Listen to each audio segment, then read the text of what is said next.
I'm Keenan and welcome to my October 2012 market review for the month of September 2012.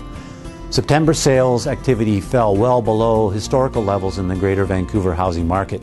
The number of residential property sales for detached, attached, and apartments was 1,516, a 32% decline compared to last September and a 41% below the 10-year September average.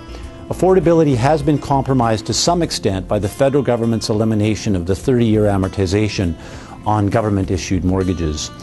As of the end of September 2012, there were 18,350 homes listed for sale on the MLS, an increase of 14% from the same time last year and up 4.5% compared to August 2012. Today, the sales to active listings ratio is at 8%.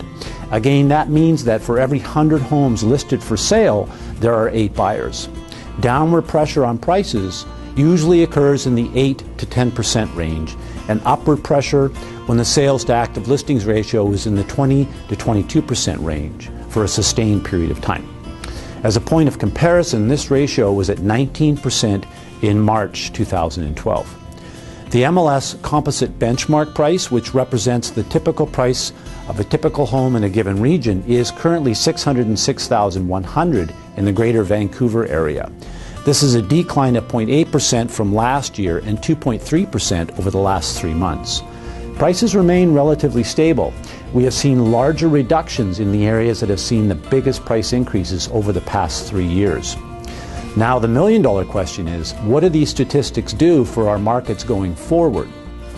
In the United States, for example, home prices since the global economic crisis that began in early 2008 fell nationally by an average of 35%. Yet, by dissecting this further, we see that in many of the major urban coastal cities, such as Los Angeles, San Diego, San Francisco, and New York, the average price decline was only 11% in these urban centers and as low as 7% in San Francisco. Most of us thought in 2008 our real estate market in Vancouver was in for a long, drawn-out decline, much like the States.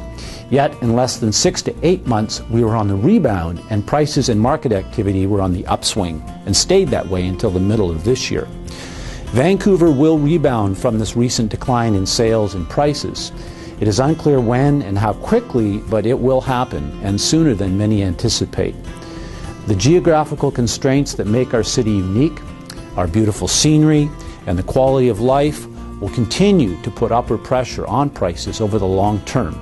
And because most Vancouverites buy here to stay here for the long term, the importance of buying the right home while the inventory of homes on the market remain healthy is more important to home buyers than trying to pick the absolute bottom of the market swing.